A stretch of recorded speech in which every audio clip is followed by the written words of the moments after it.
Hi everyone, I am Tracy DeMario and I am your Superstar Director for the Scented Bliss family. So hopefully all of you guys are equally as excited as I am, but I want to get you guys as prepared as possible for what could be the biggest day in company history. September the 1st, we are launching our Nightmare Before Christmas line and Harvest collection. You've probably seen us post, you've probably seen us repost, and that is because this is a huge, huge day for business and we want to get you as prepared as possible. So if you plan to order anything Nightmare Before Christmas or anything from the Harvest collection or anything on September the 1st, you definitely need to be watching this. And if you have team members, you need to be making sure that they watch this. Again, we want to try to help people be as prepared as possible. Now, first of all, September the 1st at 2 a.m. Central Time, it's going to go live. So 2 a.m. Central Time. If you are not in Central Time, you're going to need to convert that to whatever time zone you are in. I only know what I need to know, which is my time zone. So the announcement post on the Scented Bliss family, we have a converter, a time zone converter for you that you can use to make sure you know and set your alarms. And if you're one that needs multiple because you like to hit snooze, get those alarms set now so you'll be ready. Okay, so we've got that. Next up, how do I figure what to charge my customers? I've gotten a lot of requests and a lot of questions around this. I don't know what to charge them. Remember, just because someone's ordering the same product, their prices could be different because our sales tax is based on the ship to zip code. So no two orders are necessarily the same cost. So here's how you can determine that. Go to your workstation, go to the order tab, click on individual order. Type in your customer's information, their name and their address. And now you're going to type in something with a similar price as to what they're ordered. For example, I have a gal here who wants 2 of the buddies, one Jack, one Sally. Those are $40. So I'm going to place in her cart right now 2 little garden warmers because guess what? Those cost $40. I call them a placeholder. So I'm going to put those in place of the 2 $40 items she really wants. That's going to determine the price for me. It's going to tell me what her sales tax is and what the shipping costs are. So now I can tell that customer exactly how much they need to pay me. When collecting pre-orders, what I like to do, because this is another question, how do I get paid? What do I do? How do I do my pre-orders? I personally like to send them an invoice for payment 3 days prior. I like to do the invoice. I like to collect payment through Square. That's what I personally like to use. I've used it for many years. So I use Square, the invoice service. It's free. It doesn't cost anything until they pay. At that point, you are charged a percentage. I believe it's 2.75%. In my opinion, that's very minimal. It's the cost of doing business. It's the cost of making sure your customer gets what they want. It's the cost of you getting in and out and getting these orders placed, okay? So this is what I use. I use Square. I send them an invoice through Square, which they pay. Now that money goes into my banking account. So on the 1st, when I'm placing this order, all I have to do is enter my account information. I don't have to worry about somebody's credit card being bad or having the wrong number or them having insufficient funds and I'm panicking at 2 in the morning. I can just use my one form of payment. Very quick, very simple, very easy. If you don't currently use Square, I can tell you, you can message me or someone else that you know that uses Square. They can give you a referral link. By doing so, you will get some free processing. So make sure that you sign up for Square using someone's referral link. Therefore, you can utilize that. They will send you a reader for free. You can manually enter credit card numbers also as well, so you don't have to have a reader. And you can send invoices immediately. So it just takes a couple minutes to sign up. Your account will be ready to go. Only if you utilize it, like you actually process a charge, will you be charged any sort of fees. So that's how you can collect your payments. Let's talk about the queuing system. First of all, there's an FAQ on the queuing system in the workstation. If you haven't read it, I need everyone to read the FAQ on the queuing system.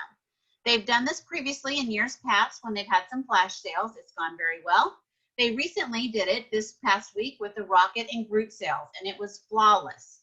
So if you're going to use your workstation or if you're going to use your website, when you go to your website and you click on it, it's going to tell you, oh, hi, welcome. You are number blah, blah, blah, and have so many minutes in line to wait. So you just wait. You just keep waiting. You can keep refreshing if you would like to see your time get smaller, and then it's going to let you access your website when it's your turn. The same is true for the workstation.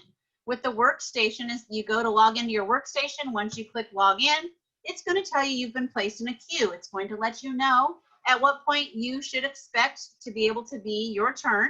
Again, you can refresh as well. Now, two things I want to mention. If your time comes and you are now able to access your website or workstation, and you've decided to go fold clothes or something, and you don't come back for 21 minutes, you're no longer in queue. You get kicked out, and you're going to have to start again. So if there's no activity from the time you become available to the queue, when you now are active and live, no activity for 20 minutes, then you are no longer in the queue. You have to restart again. If you are actively working and it takes you 24 minutes to enter your orders, no problem. As long as there's activity happening, you will not be kicked out of the queue. So that is how this is, or how out of the workstation or the website while you're placing your orders. So that's a little bit of information. In the past, it's worked really, really well. Regardless, you're going to have a lot of patience. You need to understand there's more than likely there's going to be glitches. More than likely, some things are going to sell out. I mean, this is just the reality. It's the best possible problem that we cannot keep enough product, or that we have so many users on the system that we're blowing it up. I hope it doesn't happen, but I'm a realist, and I'm also one that's going to be in this to win it. I'll just be patient and keep doing whatever I need to do to ensure I get my orders in to the best of my ability. Here's something else I've recently learned.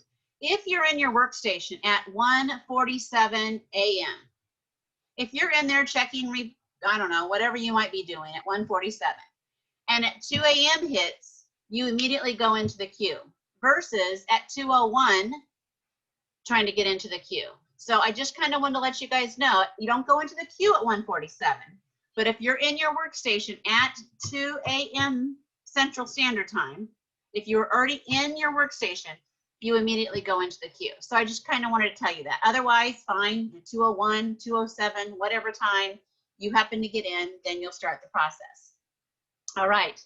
Next, I wanted to talk about setting up a dummy order, and I am going to share screen for this because I think it will be the easiest way to do this. So let me get in here and get logged in real quick. I went ahead and I created what I call a dummy order. This is what many of us do in an effort to be as efficient as possible with our time in placing our orders. So hang on, let's get this to come up. So I already have this order already created just for the sake of time, but I'm going to kind of explain to you. So I'm going to go into my open orders, and I'm going to pull up this party called David Launch. So I've already set this up. So here's what that means. What that means is I already have my customers' carts already created. So this Tracy cart are people that are local to me that I'm going to be personally delivering items for. So just to give you an example, I have two rustic sunflower warmers in here. Each cost $30. In reality, those are placeholders for my mini jack warmers. And I'm going to explain a little bit more. The all-purpose cleaner of $18, that's a placeholder for the mini wraps warmer. The light bulbs are legit, like I really did need to get these color light bulbs for a customer. The 6 licensed bar that I happen to have in here for Dumbo, that's a placeholder for 6 Halloween Town bars that I'm going to need. The Angels warmer and this light bulb. So this is a total of 37 PRV. I actually need 36 because I have an order for a large under wraps, which is $36. But I went ahead and put in 37. So I know that those are the placeholders. I have 2 people that are ordered the, let me see, what's it, under my spell warmer. So I needed a $55 placeholder. So I put in 2 acute warmers, which each cost $55. And then that's it. That's all for mine, just for now, just to show you that. Let me give you another example of what I've done. So then I have customer Hannah. Hannah's a direct ship. So what I did for Hannah, Hannah wants a mini under wraps. So guess what? $18. So I put in all-purpose cleaner. She also wants a Sally Buddy, which is $40. So I put in a little garden warmer for $40. She wants a mini jack, which is $30. So I put in a rustic sunflower warmer for $30. She wants 1 bar of jack and 1 bar of Halloween Town. Therefore, I put in these 2 licensed bars. She wants 2 light bulbs, so I actually put those in. These are legit. And as a thank you from me, I'm sending her a scent circle just because she's placing a nice, healthy little order with me, and I want to send her a little thank you. So I'm going to add that in right now. So now I've got her order all ready to go. Now I've done this for every one of my other direct ship customers. You will see carts are all ready to go. Same concept. I have placeholders in. Now let's pretend it's 2:02 in the morning. I've reached my time in the queue, and now I'm on my workstation. What I'm going to do for Hannah, I'll pull up Hannah's cart. I'm going to look at my little cheat sheet paper that I have everything wrote on. And I have down here on Hannah, I need to add a mini wrap warmer. So at this point, I'm going to type in the mini wrap warmer. I know that she needs a Sally Buddy. So at this time, I'm going to type in Sally Buddy. I know she wants a mini Jack. So at this time, I'm going to type in a mini Jack. I know she wants a bar of Jack and of Halloween Town. I'm going to type in those 2 bars. Once those have been added, I now will go in, I will remove my placeholders because obviously I don't want to order those because those aren't legit. But you always have to be sure you keep the placeholders in until you've added the new real live items you want. Here is why that's important. You will see I went ahead right now and redeemed the host rewards. So I've gone in and I've taken advantage of the perpetual 6 bars of an element. So I want those are real, that's legit. I've already got that done. I can also go in here to the host kit and you can see for the half price items, I've already taken 3 items for my half price items. Now the host kit I'm going to do, but I'm saving this for the purpose of another training I'm going to be doing later. The host kit, actually this person is redeeming the host kit. So I will type in the word kit at that point. It probably will show up actually right now. I'm going to have this done ahead of time. So I can type in the word kit. I can do it now. It's fine too. Hang on. And now it's going to send an email to my host so he can start filling that out, which was on my list of things to do. And now I can redeem the rest of the host credit. I can do that right now today. Okay, so I want to make sure you guys understand that. By doing this now, I have all of this done pre-September 1. This order is ready to go with the exception of 2 things. 1, I have to go fill the carts with the actual items once they go live. Then I have to remove my placeholders. Okay? At that point, everything else is done.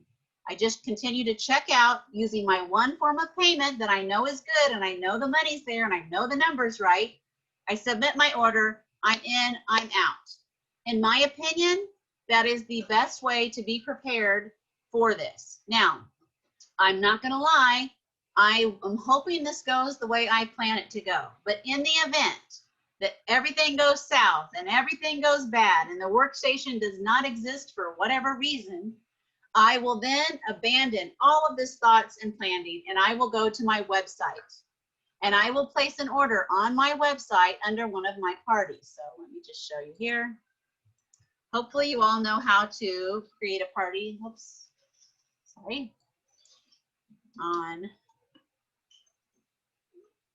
Hopefully you already have one on your website.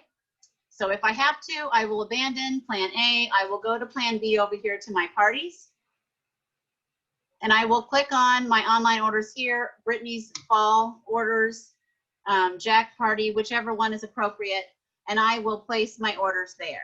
That is my plan B. I always attach to a party. Yes, I pay more in shipping.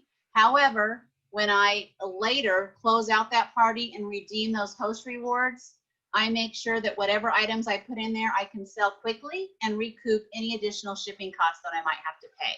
So hopefully that makes sense to you and you guys understand that. If you have questions about this, please let your sponsor know and or your upline director so they can spend some more time going over with that with you.